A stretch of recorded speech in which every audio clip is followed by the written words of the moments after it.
Welcome to the Daily Objective. We are starting later than we advertised that we will. And also, this is going to be a short episode. So, yeah, I think the first comment that I see in the chat is equal to reality saying, I think the list will be shorter with what isn't wrong with effective altruism rather than what is wrong. But this is going to be shorter just because we don't have time. We have the communication bootcamp coming up in 30 minutes. So yeah, we could call this the briefly objective, but that name is already taken. We don't want to get sued. So thank you everybody for joining us. I'm here with Don Watkins in person in London. So those of you who are wondering if it's worth a trip to London, Don is here. Don, you're doing an event on Friday with Yaron and Nikos on stage together for the first time ever, the three of you, right? That's right. And that event is titled Effective Egoism. So today we're going to talk about kind of the other side of that and, what is wrong with, effective altruism, which is a very popular movement. And that's my first question to you. Why is that movement so popular and why, what is the appeal? It seems to have an appeal to people who are not thinking, I need to sacrifice myself in the same sense that, somebody who's super religious would think. So what is the appeal there and why are people so attracted to it? I mean, the first thing is like, what is it? And it's really a movement that was inspired by Peter Singer, who's a very influential philosopher, deeply altruistic in the sense of calling for radical sacrifice. And what effective altruism basically does is it takes that as a given. Like, obviously, we want to do the most good, which means we want to be placing the needs of others above our own welfare, but we actually want to do it scientifically and rationally. And so we're going to try to say, measure what are the most effective sacrifices that you can make? What are the most effective charities you can donate to? And I wouldn't call it popular exactly. I would call it trendy. That it's really appealing to a certain type of person. It's appealing, I think, to some better people who genuinely want to do good. And so when they see people making sacrifices that don't seem to be creating any positive benefit, they're like, that's stupid. Let's do one that, let's do things that actually have a positive benefit. And then it appeals, I think, in a more negative way to people who just want unearned moral superiority. And so by being on the bandwagon of effective altruism, you get to feel like, okay, I really take morality seriously, when actually you don't take a rational morality seriously at all. Yeah, and with the former, I think with the people who do think, okay, the altruism that we're used to is not effective, and let's think, they're still thinking about morality as, you do have to, ultimately, it is only about helping others, which is pretty much a consensus view. So yeah, why I would, from what you said, I'm kind of guessing those are the people you think we have a better chance of reaching, right?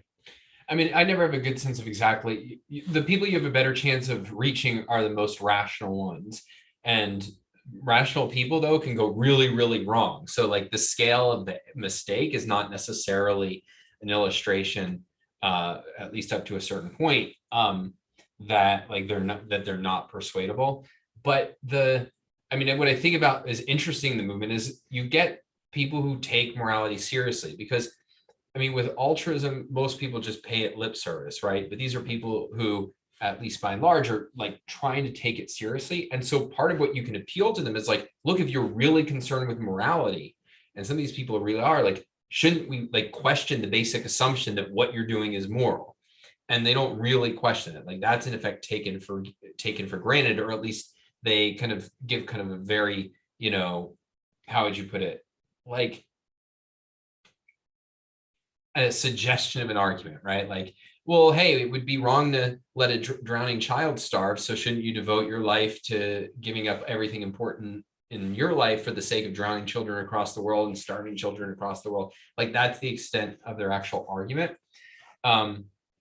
There was something else I was going to say about it, but I went blank. So well, I do have a follow-up for that, but later on.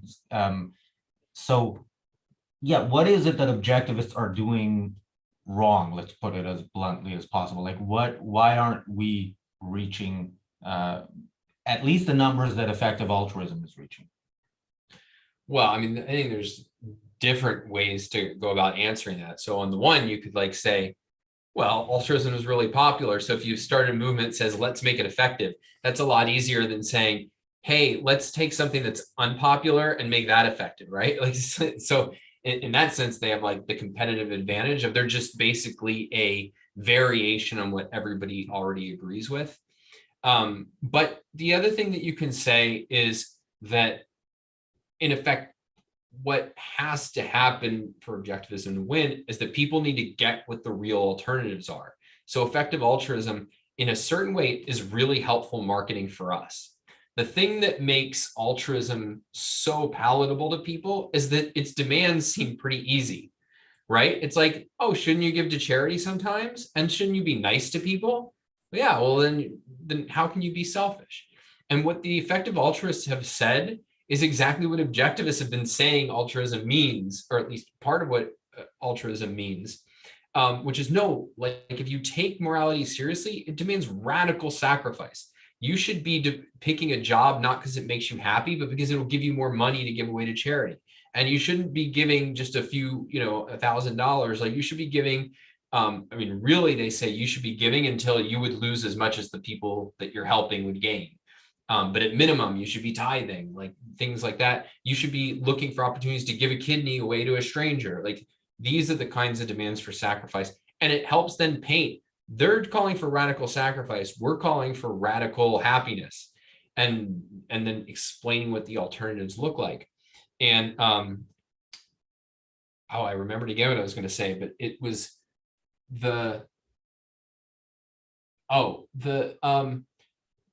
part of the issue is that, like, we're talking about altruism not being effective, and that's what the effective altruists are rebelling against. But in the end, I think there's a real naivety at best to the effective altruist, because no, altruism is actually super effective at what it actually wants, which is sacrifice, the destruction of values, control over other people. And that's why I don't think effective altruism will ever be really popular. I think it will be trendy, but to be popular, you ignore the actual appeal of altruism, which is this kind of very easy to earn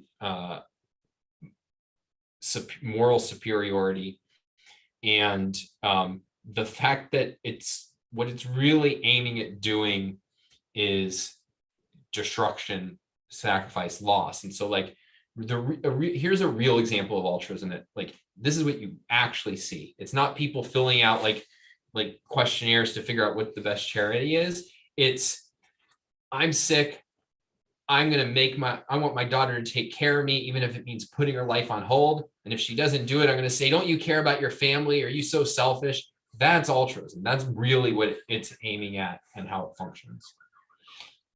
Actually, I'm going to leave my next question to the end, and I'm going to ask that follow-up, because today you were speaking to teachers at a school, and part of why we're late. And one of them, after like an hour of you in conversation with the founder of the school, I think it was the first question you were asked was something to the effect of, so do you think you should tell your kids to litter or not to litter in the street?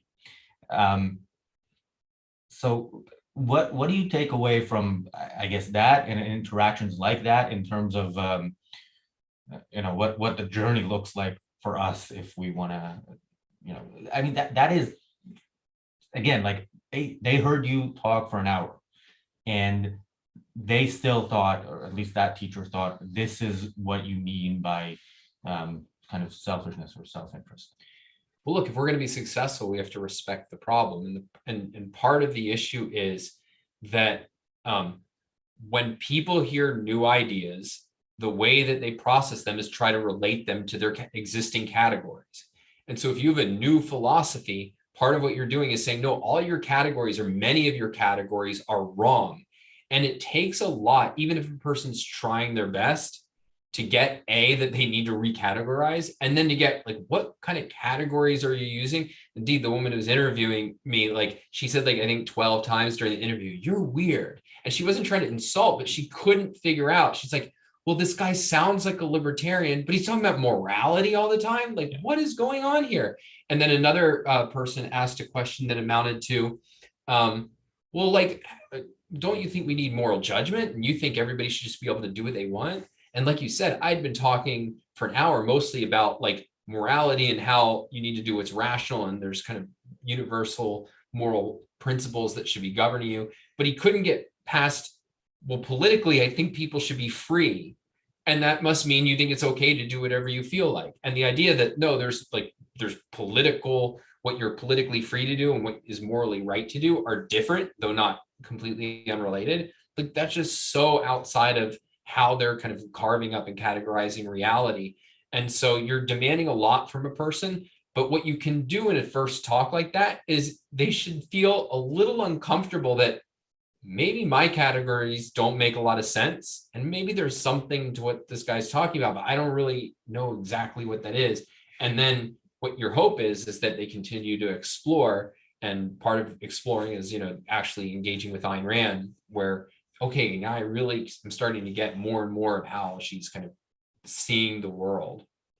Yeah, well, when we were on the train from that talk to here, I was texting a senior figure in the objectivist movement and saying, texting him about this talk, and I said, I don't think, I'm sure nobody was sold in the room, but I would be surprised if not at least several of those teachers will read Rand just because of today's talk. So yeah, as I see it, that's a massive step forward. And so my last question, because we do have to cut it short today, my last question is about people who would like to see objectivism become more popular, but are not considering a career as an intellectual. So if you are considering a career as an intellectual, sign up to the Ayn Rand University. Don is one of the people you will be engaging with. Certainly, if you go forward with your ambition to become an intellectual. But yeah, somebody who is happy with their career, whatever it is, but does want to do something other than, of course, supporting the Ayn Rand Center UK. What can they do? I mean, the fundamental thing that I recommend to people is like, become a really good person, become really successful in whatever field you are, really knowledgeable in whatever field you're interested in, and then recommend to people when you're in a position to recommend. So it's, if you're John Allison and you're really successful in a bank and people say, oh, what's your secret sauce? And you say, well, objectivism has been my competitive advantage. Like that does a lot, even if John's not going to write, though he did end up writing books, like even he's not going to write a book on objectivism, right? And it's the same thing where it's like, hey, you said some interesting things, when we're just at dinner discussing energy. Oh yeah, I learned them from Alex Epstein. You should read this book. There's professionals out there who are doing like the full persuasive work. But if you're in a position where you have enough respect from somebody, at least in a delimited realm, to be in a position where your recommendations mean something to them, then you can magnify the power of those persuasive resources without you yourself having to be able to kind of recreate it from scratch. Yeah, I think Alex's work is maybe an example of people who don't choose a career similar to Alex's, but do have talking points, as one of his emails, is titled "Energy Talking Points." So yeah, I think there's also a book coming out soon that might help people communicate ideas from objectivism. So look out for that. And I will read that we do have a couple of super chats. Sorry, I wasn't able to read the whole chat during the show, so I'm sure I missed some things there. But Ali says, here's $2 of sacrifice because y'all are doing amazing work. Thank you. And Bonnie says or asks, altruism rests on the choice of moral standard.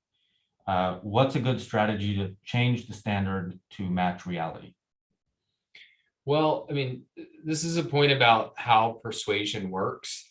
And the long version of it is I'm going to be giving a course on persuasion for Ayn Rand University this year. It is an advanced course, so if you're not already enrolled, you can still take it as an auditor. But one of the basic principles is, so if you think about what Alex Epstein does, he uses a common sense framework about, hey, let's be pro-human and look at all the alternatives carefully to make good energy choices. Well, that works when people will agree with your framework once stated. But with something like altruism, we can state our framework, but people disagree with it. And so the question is, how do you change a framework when even when it's made explicit, people disagree with you on framework?